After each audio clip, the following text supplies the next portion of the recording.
आखाती देशात सुरू असलेल्या युद्धाचा परिणाम थेट आता सर्वसामान्यांना बसताना पाहायला मिळतोय। महाराष्ट्रातील बुलढाणा जिल्ह्यातही पेट्रोल आणि डिझेल भरण्याकरता पेट्रोल पंपावर अशा पद्धतीनं नागरिकांनी मोठ्या रांगा लावलेल्या आहेत। रात्रीचे या ठिकाणी 11 वाजतायत तरी देखील मोठ्या संख्येनं लोक जे आहेत आपल्या वाहनांमध्ये पेट्रोल आणि डिझेल असावं या हेतून आपल्या गाड्यांच्या जे काही पेट्रोल टँक आहेत ते फुल भरून घेताना पाहायला मिळतात।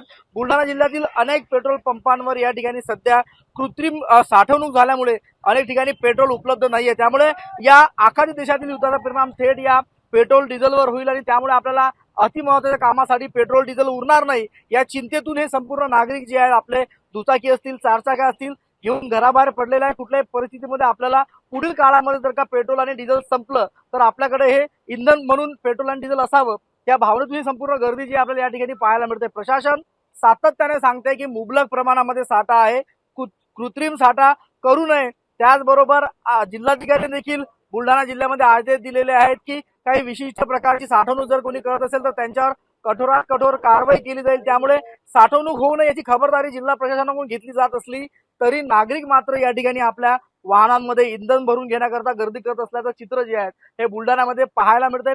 अनेक ठिकाणी पेट्रोल पंपावरचे साठवणूक क्षमता संपल्याने पेट्रोल नाही, मात्र पेट्रोल पंप चालकांकडून सांगितलं जात आहे की तातडीनं पेट्रोल उपलब्ध केलं जाईल आणि नागरिकांना कुठल्याच प्रकारची इंधनाची जी काही कमतरता भासू दिली जाणार नाही। मात्र तरी देखील नागरिकांची ही गर्दी जी आहे या ठिकाणी होत असल्याचं आपल्याला पाहायला मिळतं। एकंदरीतच उद्या जर का काही अनुचित प्रकार घडला किंवा पेट्रोल मिळालं नाही तर आपल्याकडे पेट्रोल शिल्लक असावं या भावनेतून ही गर्दी जी आहे या बुलढाणा जिल्ह्यातील पेट्रोल पंपावर उसळल्याचं चित्र जे आहे पाहायला मिळतंय। प्रफुल्ल खंडारे, जय महाराष्ट्र न्यूज, बुलढाणा।